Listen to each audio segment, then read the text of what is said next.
everyone. My name is Caitlin Wilayto. I'm an actress based in New York City. I do theater and TV film and dance and all sorts of things.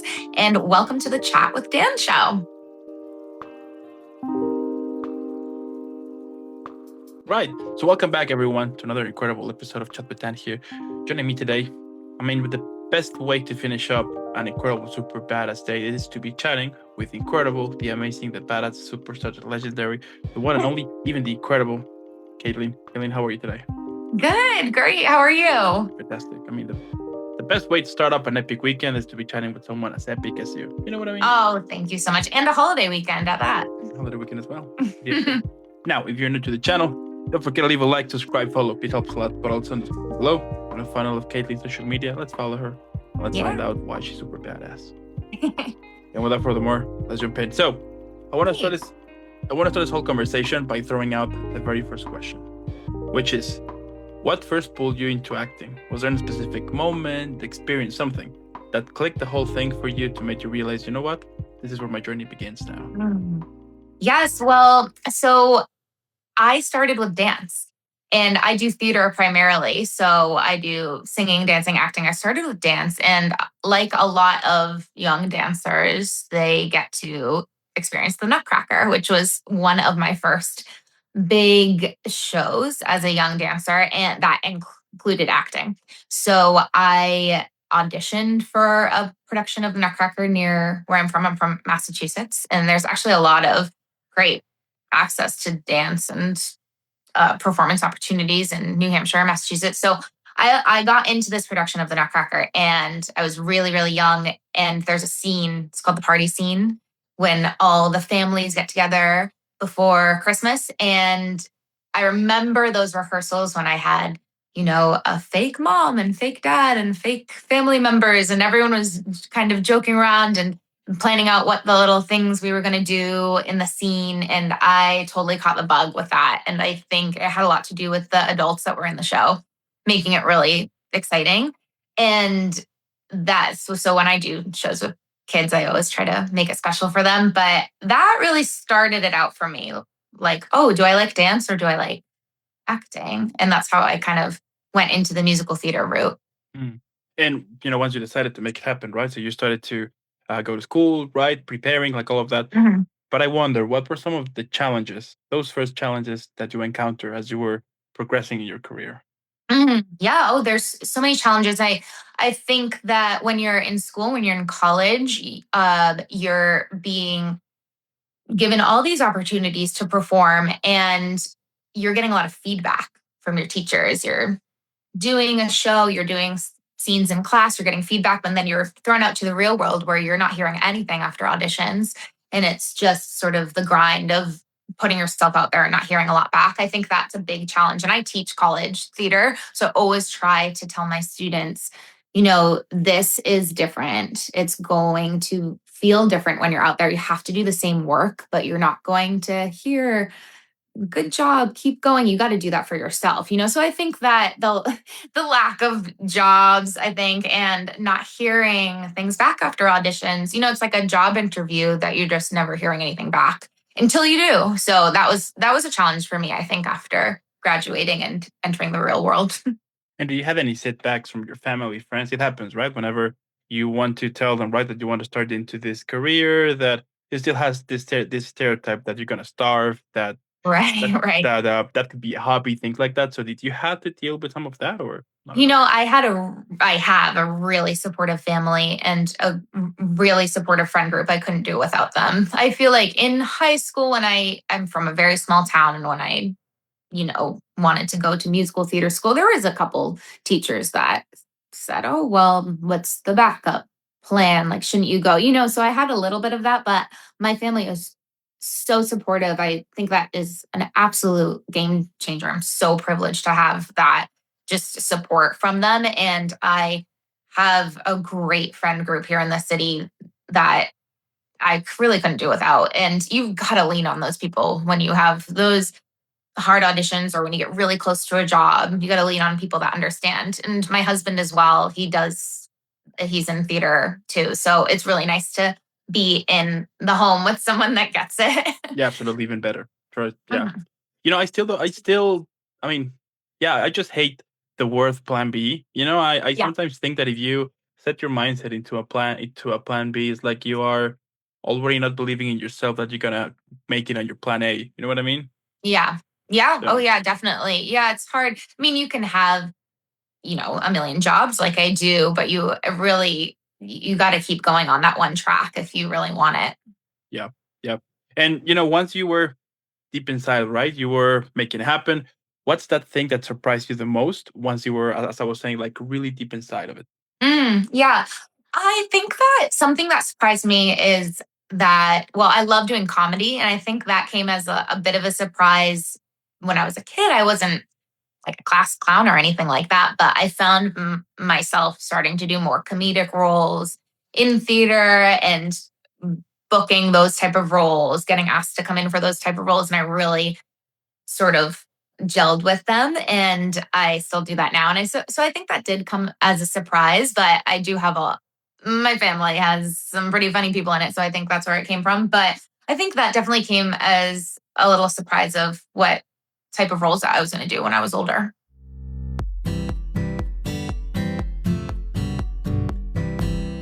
At this point, what's part of the process that you enjoy the most right now? Is it the auditions, being on set, the whole preparation for the character? Like, what is your thing here? Definitely the preparation for the character. I can say that. I love being on set. I love being on stage. I love, the great auditions. But the preparation is something that I love. I love researching a role, watching documentaries that has information, books, reading about the character, especially if it's a real person. And seeing all the references in the show. I love that part. And I think it's really fun, especially in theater. There's so much history, right? And also just during the rehearsal process, how am I going to prepare myself for this? Is there a certain vocal, that I need to prepare my voice for? Is it really dancey? Do I need to take ballet classes for this one? There's all sorts of things. So I really like that part of it. That's pretty cool. And on the flip side, what's the part that you still find it a little bit challenging, let's say? I would say, and I used to really like auditions. Recently, they're just a little different. I think after COVID, things are there's a lot more self tapes. I love doing film auditions in person. Theater auditions in person are great because you have a piano, you get to dance, but I love doing film auditions in person because you get to meet the people. But now everything is self taped. So that there's definitely pros to the self tapes, but it just takes out the connection with the human that I miss. So I would say the auditions is a little bit of the challenging part, trying to figure out what kind of stuff that I need to buy, like the camera and the lights, and be that sort of, production manager of my audition. That's a different thing these days. Yeah, I bet it is. Yeah. Mhm. And switching to our first activity called the craft break. Super simple. Right. Gonna Mhm. give you a line or a description for a film. I'm gonna give you some options, of course, but you have to guess which one is the right one. Okay. Ready? You ready? Yes.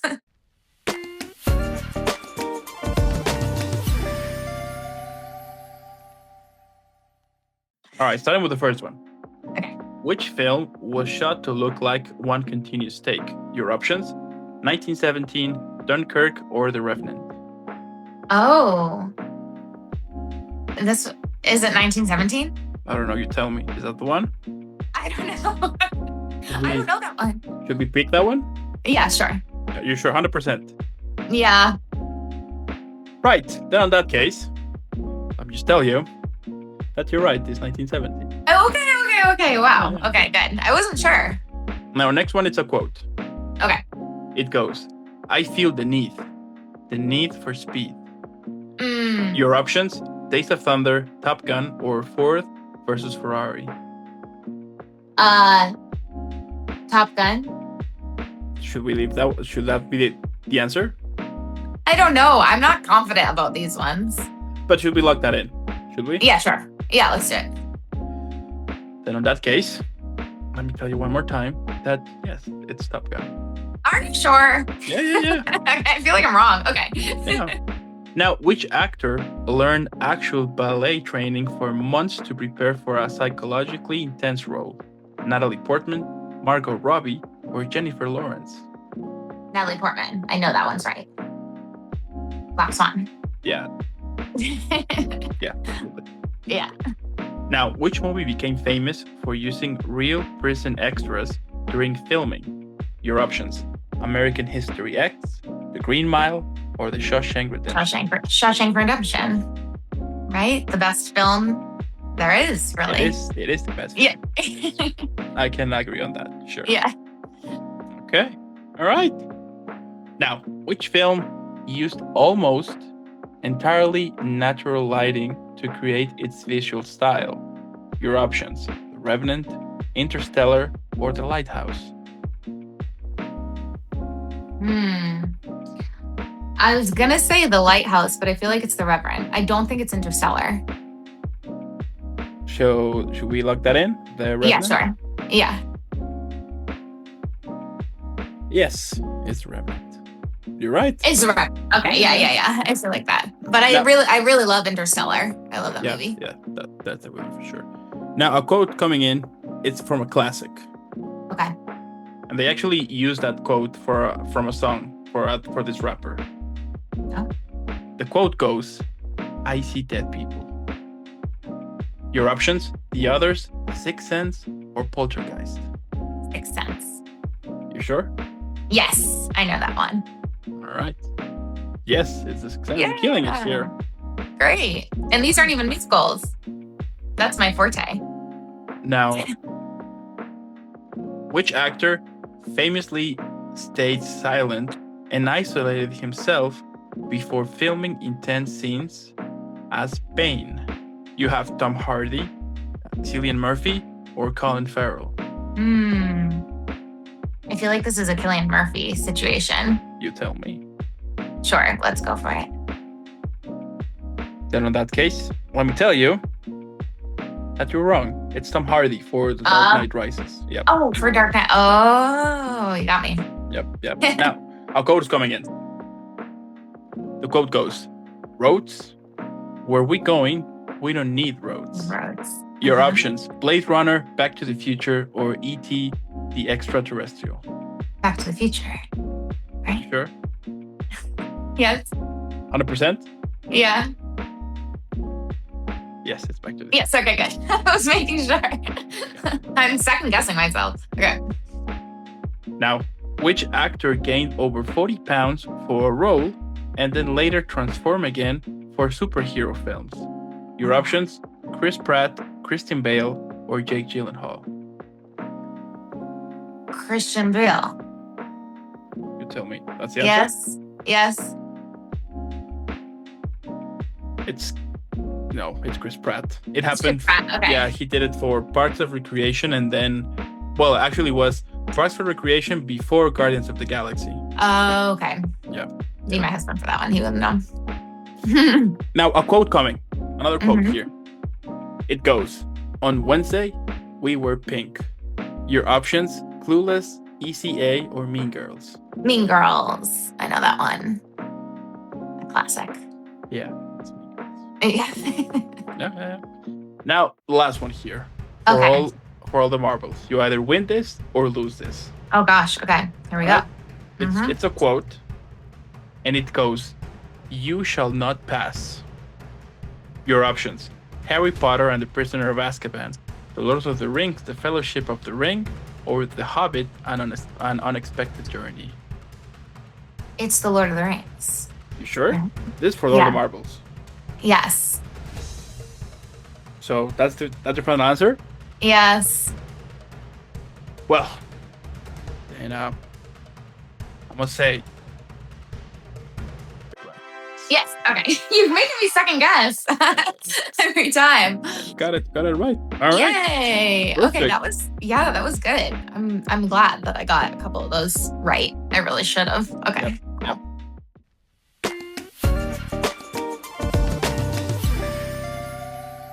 Now, getting back to our regular transmission here. Tell me, how do you personally deal with auditions that don't go anywhere?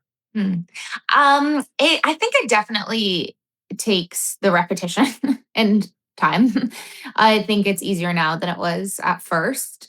And I think what I do is I have to just tell myself that that track was not supposed to happen. That is not where I was supposed to be. I just, even whether I believe it or not at the time, I just have to tell myself it was not meant to be, because there's going to be another route that you're going to go down, and it's going to be even better than you can imagine. And I think just time after time, year after year, you look at the things that happened to you and the opportunities that came to you, and that's easier to believe because you see, oh wow, I see why this happened. I met this person. I got to do this thing. And if I had taken that other job, I wouldn't have. So that's how I get through it. I really have to tell myself that was not mine, wasn't mine. I got to move on and Mm. just kind of keep it quick like that. And does it still sting? You know, when you do an audition, you thought you did it perfectly, but you don't get the callback never. Yeah, definitely. Definitely it doesn't it you get used to it in a way, but it definitely is still hard. And I think a lot of actors would say that, even actors that are, on a really, really high level. I also think as you keep going in the career, some of the no's are a little more personal because the world is so small and you know people on the team and stuff, and it gets a little harder. So yeah, I think you just have to have a strong sense of self and grounding techniques and what your life is outside the auditions too. Yeah. And have you had a moment where you felt, that things were starting to move forward, even in a small way? And what did that moment meant for you? Yes, definitely. I remember after college, I remember booking shows. I remember joining the union. I remember getting my first co-star in Maisel. That was a huge deal for me. That was so fun. But something I think is that means a lot to me right now is with COVID, with our industry, everything shut down. And I had a lot of jobs booked that year. I'm sure, just like a lot of other people, that never happened and never got revamped. They just kind of went off into the dust. And so it took a long time to get that momentum going again. And I do think last year and this year things have really picked up, and that feels really, really good to me, because that was just such a crazy time for so many reasons, but in our industry it really shut everything down. So I feel really grateful to have some things moving moving ahead now. And during that time, how was the whole vibe to it? And how, yeah, like did you had to do something, or yeah, you had to come up with something in order to not let Yeah. yourself being affected by, yeah, those toxic thoughts that did happen during the whole pandemic in which we were all inside, basically. Yeah, it was really, really challenging. I thankfully had a job at a school where I was able to keep teaching on Zoom. So that was really helpful. But other than that, we couldn't do anything. There's roles that I spent months auditioning for that I got and couldn't do the show. So, and you're just wondering, how is this affecting everything? And yeah, it was a really interesting time, but you got to just take a step back and be grateful that for your health at that moment. And it's been interesting to see the industry rebuild, both TV, film, and theater. It's been really cool to see how they've gotten back on their feet. Yeah. I mean, it's just crazy, right? They just happened, what, like 3, 4 years ago? Like we were in the middle of, you know what I I mean? know. Crazy. Yeah. Yeah. It really is crazy. And I think that a lot of people have just kind of blown past it and kind of forget what happened. We were back there. I think about it a lot. And every time I get to be on stage now, I am so grateful. I was grateful before, but it came more often. And now it comes a little less often. So very grateful. And at that time, did you ever thought about maybe it's time for me to think over another career, or There's definitely that came through my mind. What am I doing here? Is this going to work? I think since I've wanted to do this since I was a kid, so that really helps. I have just always had this dream, so there's doubts all the time. But I am grateful to be here in New York in the middle of it all, and I can't imagine doing anything else. all right? This question when I was like, I already know why she's badass. And I'm like, I'm having these vibes Now like, you okay, know. Now you know. I'm getting it. I'm getting it. For real.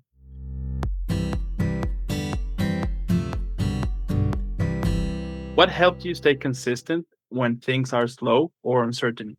Hmm. That's definitely probably the hardest part for me, my friends as well. It's nice having people to communicate with about that. I love my life here in New York. I have my dog. We love my apartment. I am able to take class. That all of that stuff really helps. And also, I am a teacher. When I'm with my students, it really does help because I feel like I want to show them someone to look up to in the industry, someone, whether if I'm not playing a big role, if I'm not doing all this stuff, there's still avenues that I'm finding to work. And I really do want to be a good role model to them. I really think that's helped me in the last couple of years. Think, oh, do I want to go to this audition? Do I want to do this? I want to show my students, that you can make it work. So that has really helped. And how has your approach to acting changed from when you started to now? I think that my approach to singing and dancing has changed a lot when it comes to theater because I've learned a lot of different techniques. When it comes to acting, I've learned from so many amazing teachers, but I do feel like I go at certain acting roles and scenes in a similar way. I memorize my lines the same way as I did when I was younger, and I kind of map out the character in the same way. So there has been a consistency there that I've always had. That's always worked for me. But I have, you know, put all of the tools that I've learned in college and from different classes on top of that. Hmm. And what is your usual process when you're about to sing or dance? Do you have a, I don't know, like a ritual or something on your own? Like, what is your process? Yeah, it depends on the role, but I, will take a certain voice lesson if it's and start working with that type of quality of voice, take the dance classes too. Uh I definitely try to stay consistent with that. And there's all different tools. I mean, you got the different dance shoes, you got all the steamers and the supplements and the vitamins and all kinds of stuff that can help you attack a role in a certain way. And I love that goes back to the preparation of it all. I love all that stuff. I love trying to figure out what do I need for this role that's going to be different from another role. Like, am I singing really high? Am I doing different? Am I doing tap dancing? Do I need these certain shoes? I really try to make the preparation work for the specific show. Before jumping on stage, how you prepare? I definitely do a lot of meditation. And that's helps a lot. I try to really get in the mindset. And also I really love the time you usually get like a half hour before in theater to get ready. So I love that time to do makeup, listen to certain music. Sometimes I make a playlist for that character or that show that really helps. Do kind of the same stretches that I do and the same warm ups a little bit, maybe have a ritual in that way of doing the same things every time, but and then checking in with your cast. But I do try to really get in the zone to do it because it's also, it can be a safety hazard if you just kind of come in and ready to go. You got to center yourself before doing some live theater, I think. And did you ever had this character that pushed your voice more than usual? That that kind of it hurt it like at some point. Yeah, it's hard. It's hard to sing 8 shows a week, especially in, kind of belting it out. It takes a lot of prep. And I really do use everything that you got to try to get there. All the throat lozenges, when you're in a show like that and you're doing 8 shows a week for a long time, you can't do a lot on your days off. You really have to rest. You can't talk a ton. You got to plan out when you're going to be social. You definitely can live like a nun if you're in a big show like that. So it's interesting, but it always ebbs and flows. The show ends, you do something else. For film and TV, a lot of times it's those long days, but you're not doing that for years, some for long running shows you are. Now, switching to our next activity, speed round questions, yes, no, or pass, super simple. I'm gonna ask you a couple of questions, but you can only answer yes, no, or pass. Okay. You ready? Yes.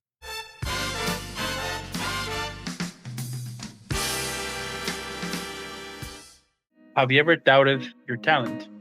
Yes. Have you ever said yes to something that you knew it wasn't right? Yes. Have you ever compared your journey to someone else's? Yes. Have you ever felt like quitting everything? Yes. Do you think success changes people? Yes. Have you ever felt misunderstood in your career? Yes. Do you believe timing matters more than talent? Yes, I do. Have you ever taken an opportunity out of fear of losing momentum? Yes, definitely. Do you think you're where you're supposed to be right now? Yes. Have you ever surprised yourself with what you're capable of? Yes. And a bonus one, can you cry on cue? Yes, I think so. There you go. So yes to it all. I'd be interested. Do you ask everyone those questions? Sometimes, yes, I will be Sometimes missing them there and there. Yeah, I'd but be interested to see what everyone's answers to that are because it's good. They're good questions. yeah. But what is interesting is that not everybody says yes to everything. I can see. Yeah, I can see that there'd be some that would Especially, be different. for example, the one that I said that I asked. Yeah, do you think success changes people? Some people, most of the time, people say no or yes. You know, it's like a mix between. Right. Or the timing over talent. I bet that's mixed. Yeah. I do think. Or if they can cry on cue. That's also. Yeah.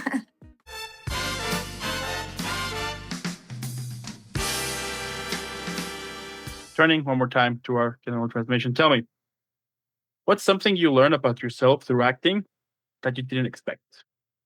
I think that, there's so many things, and definitely I learned so many things from the different shows.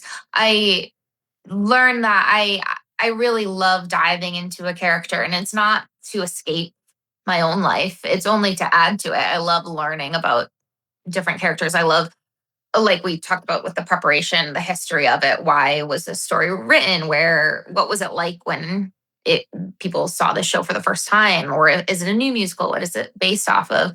I relate to the different characters, and I find different things about myself through theater. Totally.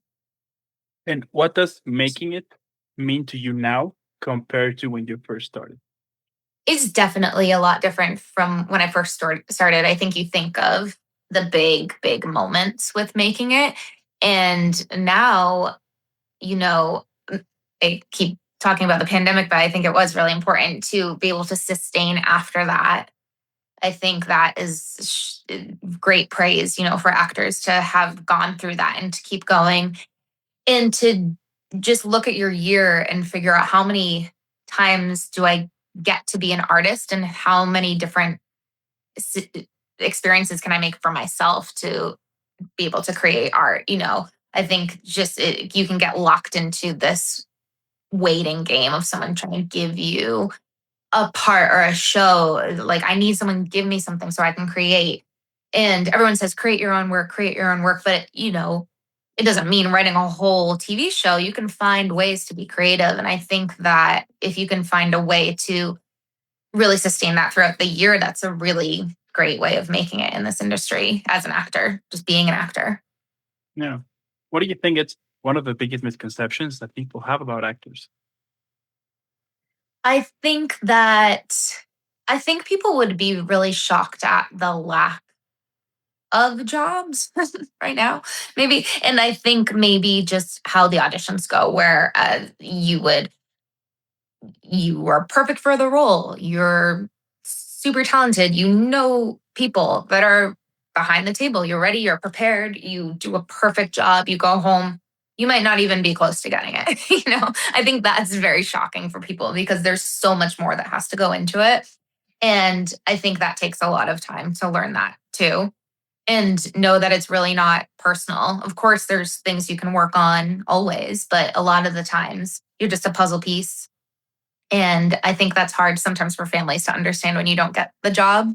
It's a way bigger picture. So when it works for you and when you're aligned to it, it's going to come easy. I do think that. But if it's not happening, then you're not aligned to that. Now, tell me, what's your take on AI?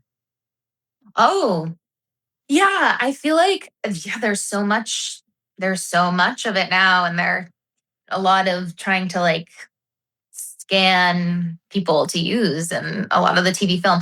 I think that there's a lot of talk about how bad it is, how bad it is. But I think AI has been used all the time. So you just got to get specific about what where your boundaries are, like not to be completely scared and back away from it in general, but just figure out what you're willing to work with, just getting clear, asking questions, figuring out your boundaries and as an actor, and just instead of just running away fully, just okay, what does this entail? Like, I think that is going to help a lot of actors kind of navigate this because it's new and it's kind of scary and it's interesting at the same time. Yeah. Yeah. Do you think at some point AI will be ever replace musicals or theater, like the whole experience? I Let's say. I like to think that we're safe on stage in live theater, but I don't know. This is a crazy world, but I think that would take a long time because that's the whole magic about live theater. It's different every single night. Every single audience member is having a different moment with that cast every night. And I think that's why a lot of TV film actors love going to Broadway and doing an 8 show week because it's such a different experience. And to have that very intimate connection with a live audience, that's going to be hard to replace by AI for sure. I mean, at the end, you want that connection, right? As the Hmm. audience, you want to have that connection. And I do agree that AI, no matter how advanced and like whatever, it's ever going to be able to replace 100% a true connection with another human being. You know what I Yeah. mean? Yeah, At of the end, you want course. that, right? Either with a Yes. song or a play, musical, TV show, Hmm. film, whatever. You want to have that connection with what you are hearing, seeing, right? And I think it's Yeah. the fact that you know that it's done by humans, right? Like they are putting their feelings, their persona itself for you to listen or to see. I think that is what makes it like more powerful, So Yes, definitely. And I think that people don't even know that they're yearning for that type of connection. They haven't seen a live show in a long time. And I think that when people do, they realize they have all these emotions and oh my gosh, I connected with this actor and or I heard this music, it's something that people, it's not Broadway is, the ticket sales aren't like they were before. They're still trying to get back after COVID. And I think that more people should give themselves that gift of seeing a live show and just sitting back and having that experience. how was that experience for you when you did your first musical after the Oh pandemic? my gosh, very emotional. Like it's crazy. It's you just never expected that to happen. And so definitely my first time being on stage, taking a bow, seeing people in the audience, hearing applause. It was hearing a band. Yeah, it was emotional for sure. Or just being able to be with people. Yeah, very, very grateful. And it still feels recent to me every time I get on stage. So I still think and I try to really get to know the people that I'm in the show with and hear their stories about that time too, because I think everyone can connect in that way.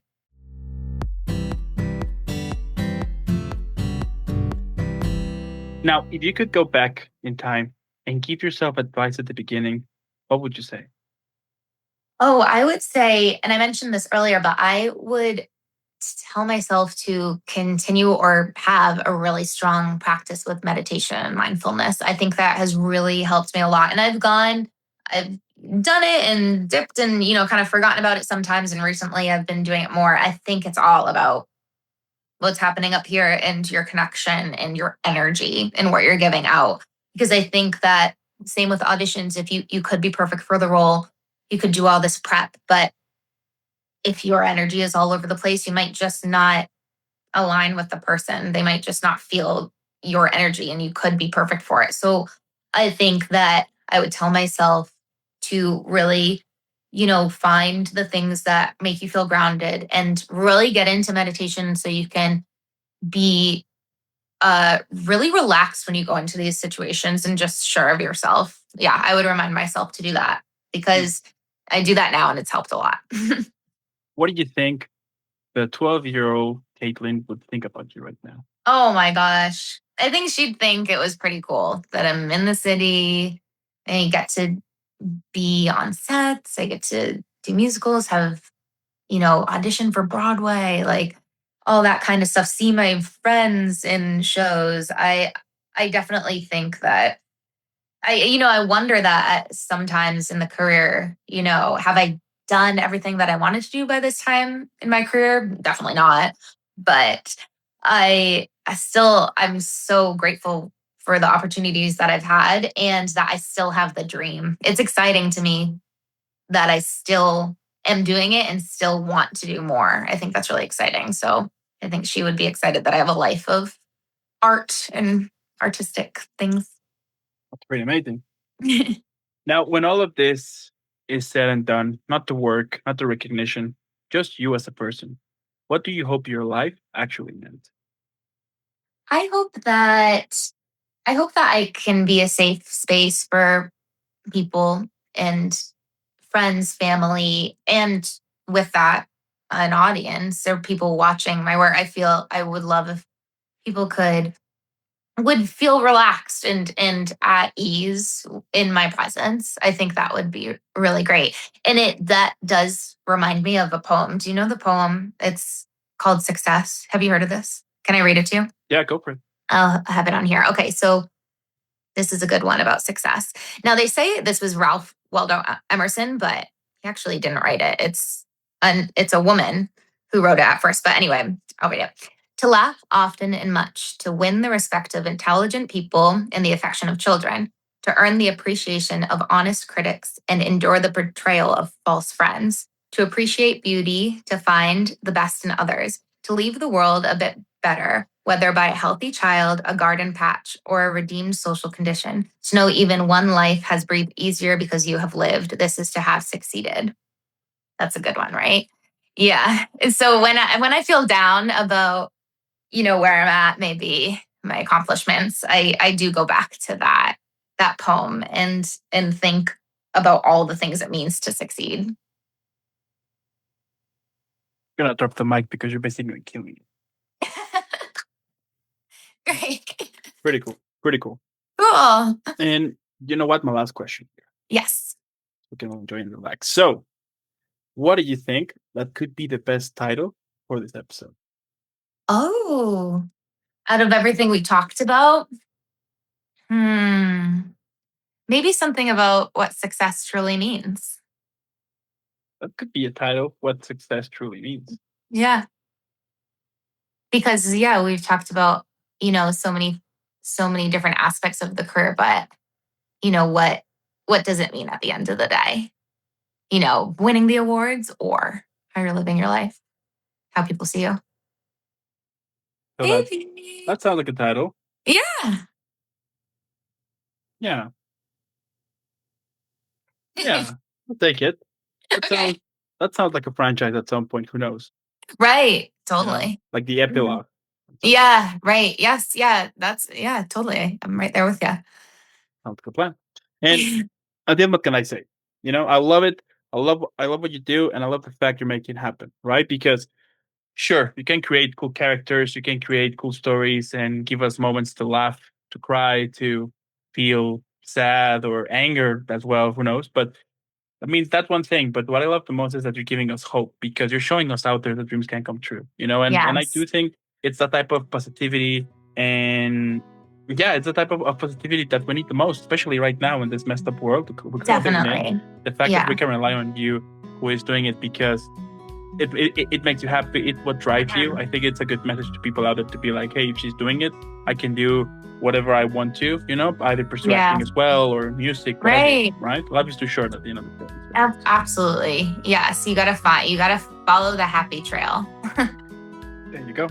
So, Caitlin, I want to thank you so much for making this happen. Thank you so much. Absolutely. I do want to thank also those who stayed the whole episode. Totally. Whoever you are. Yeah. Now, let us know what you think in the comments below. But also at this point, come on. Since question one, I was like, I already know why Caitlin is super badass. So let's follow her. Let's share some love. Hashtag Team Caitlin. And again, thank you for making this happen. Keep shining out there. Keep rocking. Keep kicking ass. And hey, I'll definitely be seeing you in the next. Yes. Thank you so much. All right.